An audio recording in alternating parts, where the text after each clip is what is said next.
Olá pessoal, aqui é Leonardo Montes trazendo mais uma reflexão para o canal Voz Espiritualista e hoje o nosso tema é a caridade dos controladores.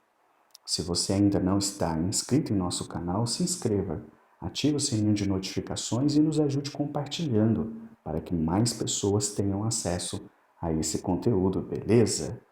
Muito bem, talvez você esteja estranhando o título dessa reflexão, mas calma que eu vou explicar.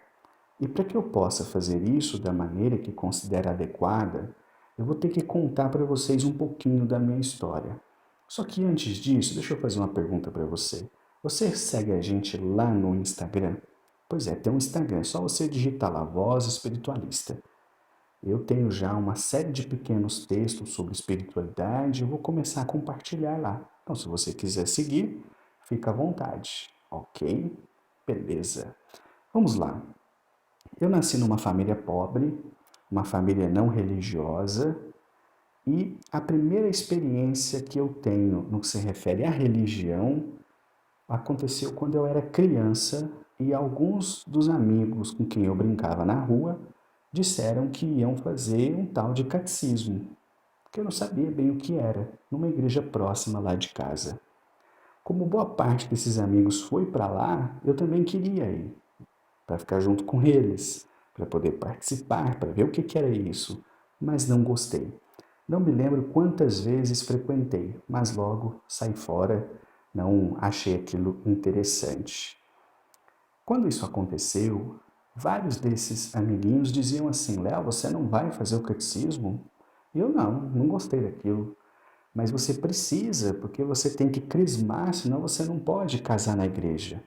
Eu suspeito que eles estavam reproduzindo aquilo que ouviam lá dentro, né? Mas eu não dei bola para isso, não me identifiquei, vida que segue. Depois, digamos assim, houve um hiato em termos espirituais na minha vida, embora eu tenha lembranças da minha avó me levando até uns centros espíritas para tomar passe, mas eu só voltei a me interessar pelo assunto religião com 16 anos de idade, quando eu comecei a ler livros espíritas. Eu nunca tinha lido nada na minha vida. No meu primeiro ano de espírita, eu li mais de 50 livros. Me apaixonei pela doutrina. Procurei todas as informações que estavam disponíveis ao meu alcance, estudei, compreendi, corri, busquei atrás, me envolvi bastante nesse universo e aqui novamente aconteceu outra situação. Algumas pessoas próximas começaram a dizer: Mas o Léo, mexendo com esse negócio de espiritismo, invocado com esse negócio de centro, eram pessoas evangélicas. Na cabeça delas, entrar para o espiritismo é a mesma coisa que fazer pacto com o demônio, não é? E isso 21 anos atrás era muito pior do que é hoje. Pelo menos é a impressão que eu tenho. Então, essas conversas nunca chegavam diretamente a mim, mas me rodeavam de alguma forma, né? Aquilo gerou um pequeno incômodo, mas vida que segue, porque se eu não havia me identificado anteriormente com o catolicismo, eu nunca me identifiquei de forma alguma também com a doutrina evangélica. Então, a vida seguiu. Com 28 anos de idade, eu tive uma experiência interessante. Eu estava conversando com uma pessoa, porque esse trabalho que eu faço hoje de levar a minha visão de espiritualidade adiante já é uma coisa que eu fazia desde os meus 16 anos. E eu estava conversando com uma pessoa que me perguntou qual a diferença entre Umbanda e Espiritismo. E eu dei aquela resposta clássica que todo espírita diz. A Umbanda tem rituais, Espiritismo não tem. A Umbanda tem atabaque, Espiritismo não tem. A Umbanda usa vela, todas essas coisas. Mas quando eu terminei de falar isso, eu ouvi como se fosse uma voz na minha cabeça dizendo: Mas você não sabe o que é Umbanda. E de fato eu não sabia. Eu nunca tinha conversado com alguém sobre isso, eu não conhecia alguém que frequentasse. Vamos lembrar, eu moro no interior de Minas. E aí falei: Bom, eu preciso conhecer. Entrei no YouTube e pesquisei. O primeiro conteúdo que eu me lembro de ter assistido foi uma palestra do Alexandre Comino, sobre a história da Umbanda. E eu já gostava de história, né? Então aquilo prendeu a minha atenção e ver aquela pessoa falando com tanto amor, com tanto carinho, com tanta entrega, aquilo mexeu realmente comigo, né? Achei o conteúdo bastante interessante e pensei, poxa, preciso visitar um terreiro. E fui, na cara e na coragem, como se costuma dizer. Não entendia nada, mas visitei um terreiro. Na minha primeira vez tive uma experiência espiritual maravilhosa. A entidade que me atendeu falou coisas a meu respeito com precisão. Aquilo me deixou ao mesmo tempo completamente fascinado e, por outro lado, muito perturbado, porque eu já tinha uma visão de mundo consolidada no Espiritismo. E na minha cabeça, esse negócio de médium incorporar, bater tambor, fumar charuto, isso não podia ser coisa de bons espíritos. E aí, conforme o tempo foi passando, eu fui me interessando mais sobre esse assunto e sempre tive o mesmo ímpeto que tenho até hoje. Aquilo que eu estudo, que eu gosto, que eu acho legal, eu compartilho. Boto nas minhas redes sociais, para quem quiser. Não marco ninguém. Não vou no perfil de ninguém, nunca fiz isso. Pego o conteúdo que eu acho bacana, coloco lá nas minhas redes sociais. Nessa época, eu já estava trabalhando em vários centros espíritas, já fazia estudos, era coordenador do ESD. Essas pessoas não viam com bons olhos o fato de começar a postar coisas sobre Umbanda. Várias dessas pessoas me chamavam no particular, mandavam mensagem pelo Facebook. Léo, o que está acontecendo? Por que você está postando esses negócios de Umbanda? Você está mexendo com isso? E aí eu ia, com toda a paciência do mundo, explicava para a pessoa que eu estava conhecendo a religião, frequentando alguns terreiros, sondando, e a maioria não via isso com bons olhos. Alguns me falaram claramente, você deve ter obsidiado. Porque uma pessoa com seu conhecimento, com a sua experiência, trabalhando em centro espírita, mexer com isso de Umbanda, e eu até imaginava a cara de nojo que eles faziam quando diziam isso, né? E eu simplesmente não me importei com isso, até que 2 anos depois da minha primeira visita, eu efetivamente fui convidado para trabalhar num terreiro e fiz o desenvolvimento da minha mediunidade e comecei a me encantar cada vez mais sobre esse universo, né, no qual eu me insiro até hoje, né, atualmente trabalhando como médium, já consecutivamente há quase 7 anos, é o que vai se dar agora em fevereiro, né? Então, assim, percebam aqui, vamos fazer uma pausa.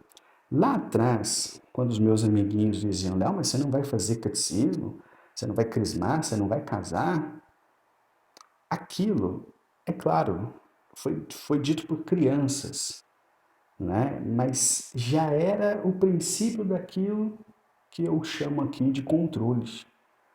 O desejo do ser humano de ter controle sobre a experiência do outro, de controlar a vida do outro, essa arrogância de achar que alguém sabe o que é melhor para o outro.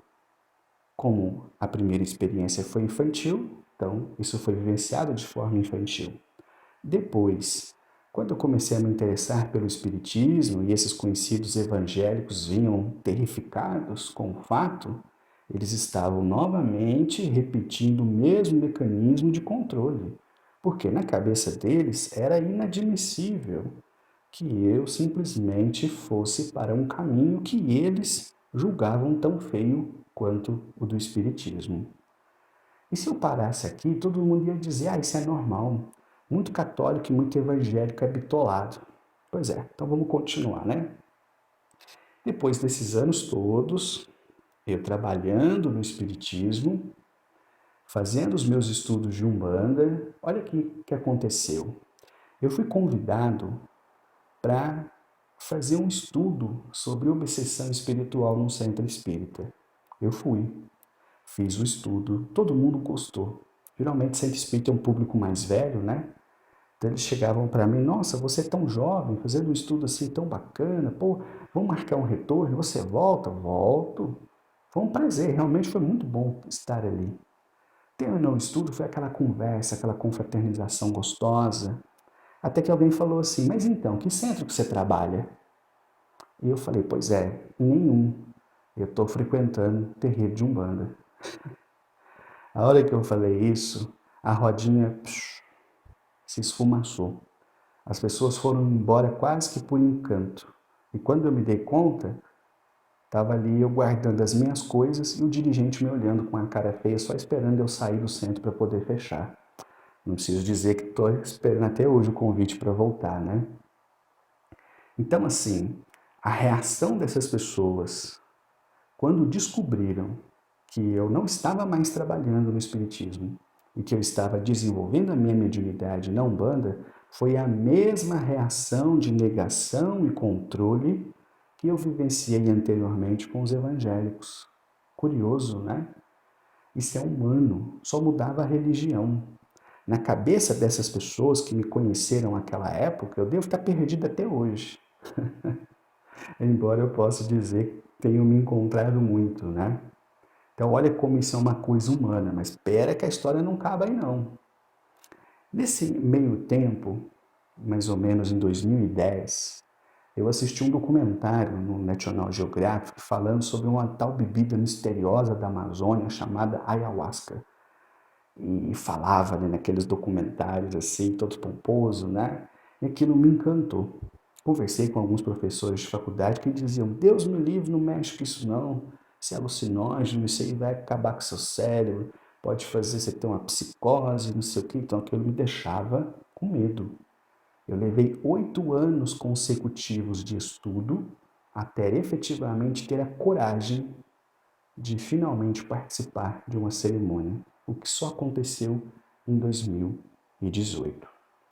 De lá para cá, uma outra janela da espiritualidade se abriu para mim.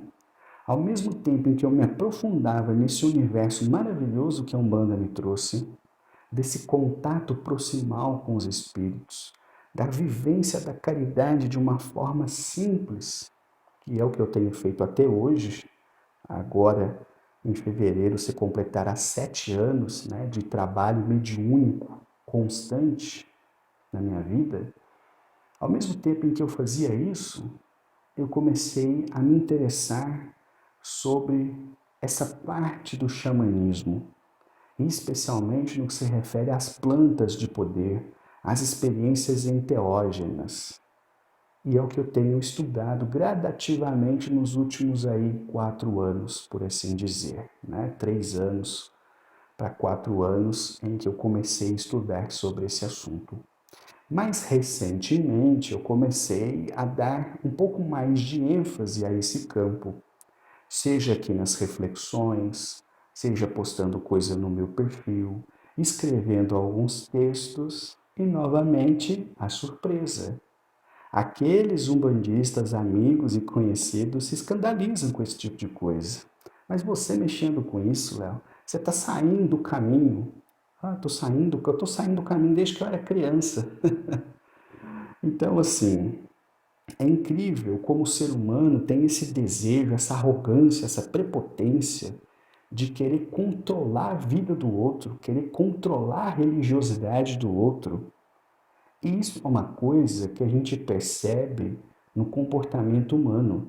Por isso, tanto faz se é o padre que está falando, se é o pastor que está falando, se é o presidente do centro, se é o pai de santo. Está todo mundo querendo controlar a vida do outro. Claro que eu estou falando em termos de generalização, né? A gente sabe que nem todo padre é assim, nem todo pastor é assim, nem todo presidente é assim, nem todo pai de santo é assim. Mas isso é uma coisa que eu observo em todas as religiões e mesmo fora delas. Eu já conversei com muita gente do meio ayahuasqueiro que acha que só eles é que sabem fazer o jeito certo da ayahuasca.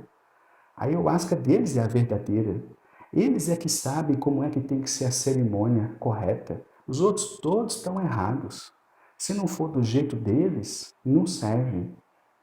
E se você fala, não, mas eu uso de uma outra maneira, não, está errado. Então, isso não é algo que se vivencia apenas nas instituições, nas religiões institucionalizadas. Até mesmo em outras práticas religiosas, e mesmo entre aqueles que se dizem espiritualistas sem religião, a gente observa esse mesmo nariz em pé, essa mesma pretensão de querer controlar a vida do outro, né? E, infelizmente, recentemente eu tive o desprazer de, inclusive, ter que bloquear pessoas por conta desse intrometimento descarado, descabido, que eles simplesmente não têm razão de ser. E é por essa razão que eu estou gravando essa reflexão, porque você que está me ouvindo, seja você católico, espírita, umbandista, espiritualista, ayahuasqueiro, sem religião, zen budista, sei lá, como é que você se defina. Toma sempre cuidado com isso que eu acabei de falar. Você sempre vai encontrar pessoas que vão querer controlar a sua vida, controlar a sua cabeça, controlar a sua experiência religiosa. E se em algum momento você disser, isso aqui não me pertence mais, eles viram as costas para você, te maldizem, quase te jogam praga. Só faltam dizer, eu vou pegar o banquinho e vou ficar sentado aqui só para esperar você cair. Então isso é comum na experiência humana. E é muito triste, eu confesso, é ruim você sentir isso, mas faz parte, né? Quer viver, quer estar no caminho da espiritualidade, tem que estar aberto a isso também, né? Então fica aqui esse alerta. E para encerrar essa reflexão, eu concluo da seguinte forma: aprenda com todos, escute a tudo, leia tudo, investigue tudo, tudo que for interessante para você no universo da espiritualidade. Mas ao mesmo tempo, filtre tudo, passe tudo pela sua peneira, forme a sua maneira de ver a espiritualidade.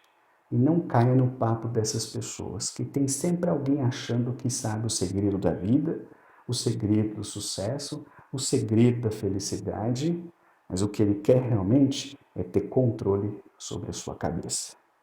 E, por isso, a caridade dos controladores. Eles agem sempre em nome da caridade, com a melhor das intenções. São pessoas preocupadíssimas com a sua salvação, com o seu bem-estar, com a sua alma. Só que eles querem fazer isso colocando você debaixo do pé deles. É uma coisa meio doentia, mas faz parte da vida humana. Vou parando por aqui. Um abraço. Até a próxima.